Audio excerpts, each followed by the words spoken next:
Fala, mergulhador, beleza? Nesse vídeo eu vou falar de um assunto que poucas pessoas falam, porém é extremamente importante para qualquer desenvolvedor de REST APIs. Eu acredito que para se tornar um especialista em desenvolvimento de APIs, você precisa mergulhar a fundo nos detalhes. Não é só fazendo o basicão ou seguindo o tutorial que você vai se tornar um especialista. E eu vejo muitas pessoas deixando para trás esses detalhes e por isso elas não são valorizadas como bons desenvolvedores. Hoje eu quero falar sobre um desses detalhes. Você vai aprender um padrão, uma especificação para modelagem de respostas de erros nas suas APIs. Calma aí, porque parece uma coisa muito simples ou até sem importância, mas eu repito, você se torna um especialista quando você mergulha nos detalhes. Então, vem comigo. Meu nome é Thiago Faria, sou instrutor especialista em modelagem e desenvolvimento de REST APIs com Spring aqui na AlgaWorks. Antes da gente continuar, eu só quero te pedir para curtir esse vídeo, se inscrever no nosso canal e ativar o sininho para você ser notificado de próximos vídeos aqui no nosso canal. Então vamos lá. Por mais cuidadoso que você seja no desenvolvimento da sua API, uma certeza que a gente tem é que o consumidor da sua API, o cliente que vai consumir a sua API, em algum momento ele vai receber uma resposta com erro. Pode ser um erro do servidor ou pode ser um erro cometido pelo próprio cliente, mas vai acontecer um erro em algum momento. Já que a gente tem essa certeza, a gente tem que fazer uma reflexão, pensar no seguinte: o que a gente pode fazer para melhorar a vida do cliente, do consumidor da API, quando um erro acontecer? Fica com isso em mente por enquanto e vamos dar uma olhada nessa API aqui. Não é uma API real, tá? Eu estou usando aqui uma API de simulação que eu criei, mas o objetivo aqui é que você se coloque no lugar de um consumidor de API. Até porque, mesmo sendo um desenvolvedor de API, você também está no papel de consumidor de API em vários momentos, né? Já que o programador hoje usa muito, consome muitas APIs também. Mesmo que não seja um desenvolvedor ou sendo um desenvolvedor de API, vai com certeza consumir muitas APIs também. Estou usando o Postman aqui, mas não é o importante para essa aula, tá? Para a gente consumir então a nossa API de simulação aqui. Quando surge um erro em um serviço REST, a gente sabe que temos que nos atentar para retornar o código de status HTTP mais adequado e consistente, certo? Então vou fazer a chamada aqui, um post em /motoristas. Imagine que seja uma API como se fosse o Uber, sabe? Ou 99, de um aplicativo então de mobilidade, né? Vou fazer um post aqui, ou seja, eu quero cadastrar um novo motorista. E nesse exemplo aqui, nós estamos recebendo uma resposta com status 400 bad request. Beleza? Bom, não é o objetivo aqui desse vídeo explicar sobre os status HTTP, tá bom? Então já suponho que você conheça isso aqui. Bom, olhando então esse status 400, a gente sabe já que o problema está do nosso lado, ou seja, do lado do cliente. Nós fizemos uma requisição inválida. A questão aqui é que só o status HTTP não é suficiente para nos informar sobre o problema que aconteceu. Ele é muito genérico, né? Ele não diz exatamente qual é o problema específico e nem nos ajuda muito, como consumidores da API, a resolver o problema para fazer uma nova requisição agora da forma correta.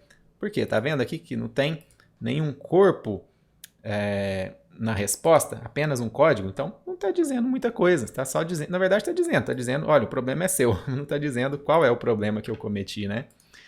Por isso, quando retornamos uma resposta com erro, como nesse caso aqui, é importante também retornar um corpo nessa resposta que descreve o erro que acabou de acontecer da forma mais específica possível e de preferência que tenha uma ajuda para o consumidor da API resolver o erro.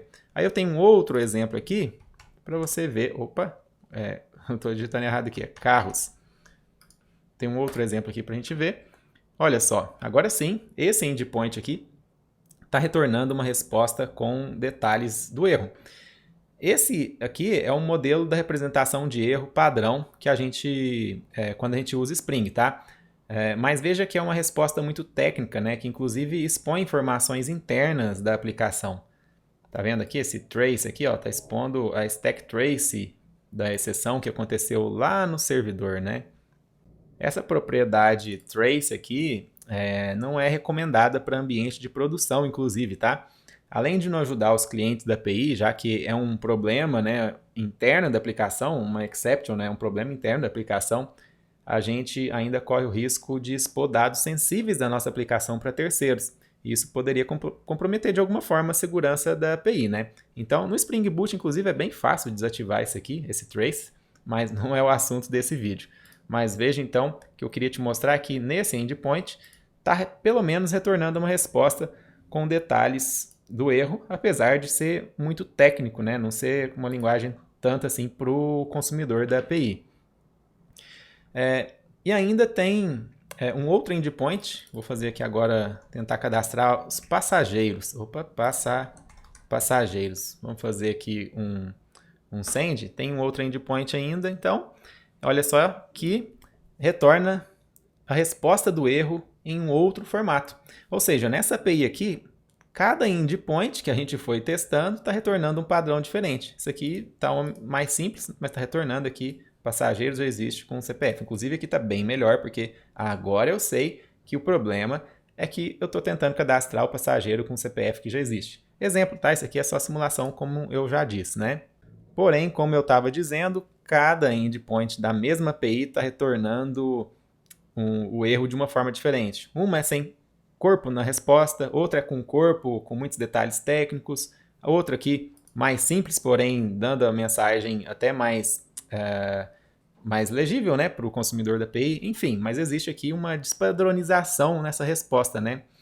Agora, pensa aqui comigo, vamos escalar esse problema. Imagina essa falta de padrão em APIs diferentes dentro de uma mesma empresa, e até mesmo aqui no mundo de fora, no mundo aqui fora, tá? Tipo, uma empresa X faz de um jeito, outra empresa Y faz de um outro jeito, etc. O cliente da API ele vai ter um trabalho extra, né, para entender como cada API retorna um erro. Se ele tiver sorte, a API pelo menos padroniza a resposta e não faz igual eu te mostrei aqui nessa API de simulação, né? Cada endpoint fazendo de um jeito. Para evitar essa bagunça, seria legal se existisse um padrão para o formato de resposta com erro, né? Mas alguém pensou nisso, mergulhador? Existem especificações para padronizar o formato de resposta com os detalhes do erro, como por exemplo JSON API, Vanity Error, Problem Details for HTTP APIs, traduzindo seria detalhes de problemas para APIs baseadas em HTTP. Nós vamos mergulhar nessa última, que eu gosto mais, que é especificada através da RFC 7807 pela IETF. IETF significa Internet Engineering Task Force. É uma instituição que especifica padrões que serão usados e implementados na internet. Basicamente, um corpo de resposta comum representando um problema usando essa especificação segue esse formato que você está vendo aí na minha tela. Veja que temos um objeto JSON com algumas propriedades, né? Essa propriedade status, então vou te falar agora propriedades especificadas por essa RFC, tá? Essa propriedade status é o código de status HTTP gerado pelo servidor da API.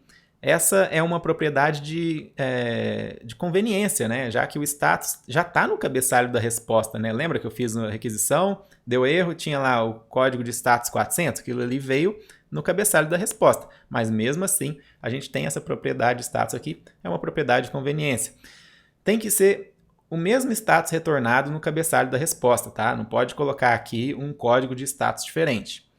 Outra coisa é que, dependendo das camadas de infraestrutura onde essa API vai rodar, pode ter algum servidor intermediário aí, tipo um proxy ou um cache, que vai mudar o código de status HTTP do cabeçalho antes da resposta chegar ao consumidor da API. Então a ideia é ter esse status para que o código de status original gerado pelo servidor da API seja mantido intacto.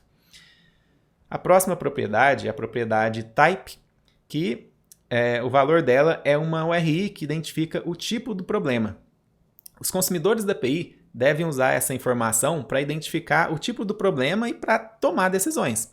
Se a URI for uma URL, como está nesse exemplo aí, ela pode ou não ser acessível pela internet e retornar uma página HTML que documenta o problema e como resolver esse problema. Mas mesmo que não exista essa página, pode ser então um endereço fictício, né? Mesmo que não exista essa página, não tem problema nenhum. O mais importante aqui é que seja uma URI única que identifique um tipo de problema único, beleza? A outra propriedade é title.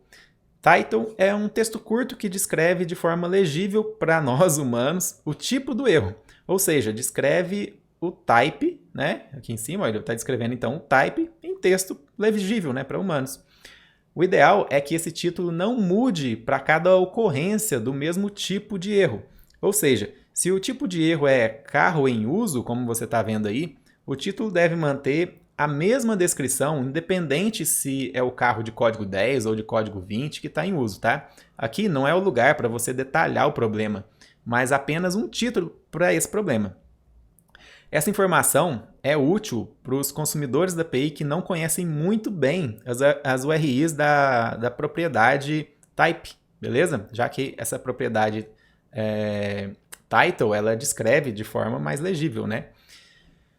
A próxima propriedade é a detail. Detail é uma descrição mais detalhada do erro específico, legível também para humanos, viu?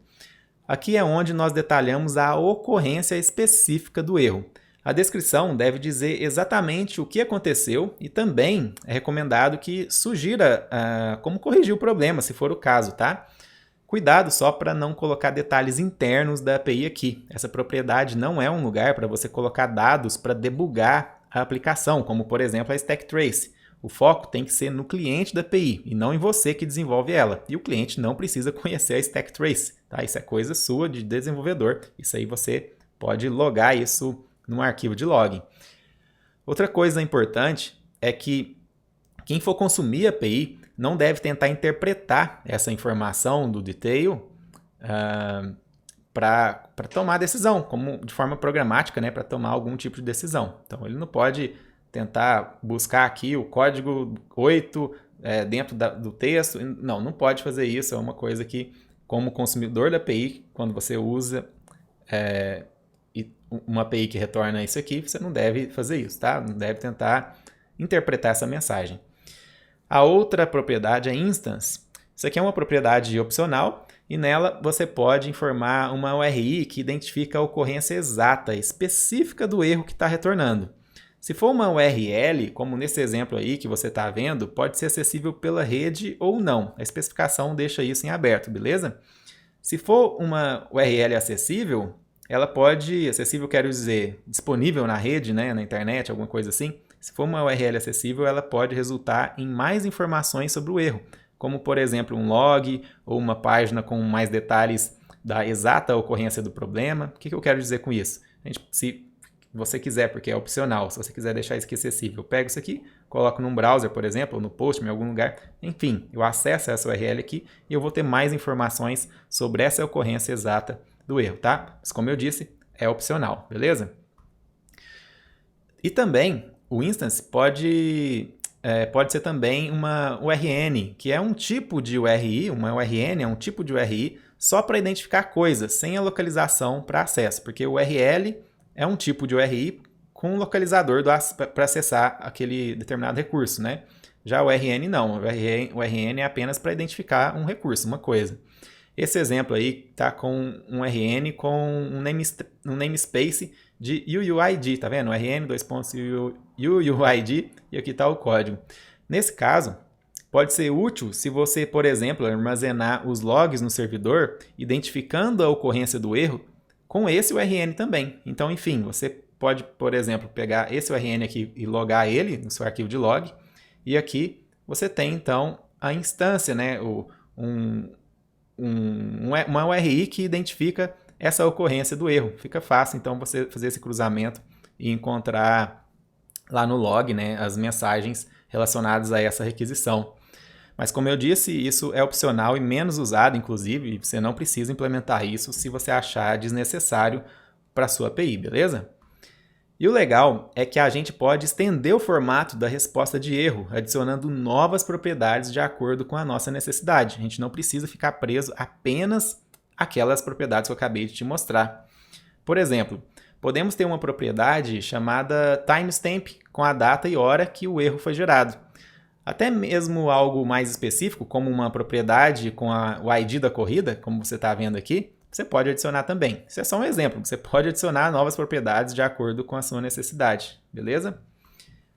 Bom, olha outro exemplo aqui. Nesse exemplo, a gente tem a propriedade fields, que é um array de objetos. Então, imagine que a gente fez uma requisição em um endpoint e existe um validador de parâmetros, de parâmetros que a gente passa para a nossa API, né? Então imagina aqui, ó, modelo, campo modelo é obrigatório, campo placa deve ter no mínimo 8 caracteres, enfim. Você pode, isso aqui de novo, isso aqui é algo customizado, tá? Poderia chamar qualquer outra coisa, não precisaria ser fields nesse caso, mas é uma propriedade customizada que você poderia criar também para detalhar mais erro específico de cada campo, de cada propriedade. Viu só, mergulhador? Eu acredito que agora você já deve ter percebido que existem vários benefícios de usar uma especificação como a RFC 7807 para modelar as respostas de erros, né? E atualmente não existe um padrão tão forte assim, usado por todas as empresas, mas a minha recomendação é que você pelo menos use um padrão dentro da sua própria empresa, em todas as APIs, de forma que os clientes, os consumidores dessas APIs se sintam mais em casa, tenham mais facilidade em usar ela, não tem que ficar aprendendo coisas diferentes relacionadas a uma mesma coisa, que é erro, né? Para cada API que vai consumir. Então, que você padronize isso pelo menos dentro da sua empresa. Escolha uma especificação e padronize isso. E se você quer mergulhar mais fundo ainda sobre esse assunto, inclusive aprender a implementar isso usando o ecossistema Spring, e não só isso, mas aprender mais sobre modelagem, desenvolvimento de REST APIs com Spring, gostaria de convidar você para conhecer o nosso curso imersivo especialista Spring REST. É o conteúdo mais completo que você vai encontrar no mercado. Vou deixar o link aqui na descrição desse vídeo com a lista de espera para você fazer seu cadastro e ser avisado quando uma nova turma for aberta, beleza? Agora deixa um comentário aqui para mim, me dizendo se você já conhecia essa especificação que eu apresentei aqui nesse vídeo e se vai te ajudar de alguma forma esse conteúdo que eu te ensinei aqui. Beleza? Aguarda aqui, estou ansioso para ver seu comentário. Um abraço e até o próximo vídeo.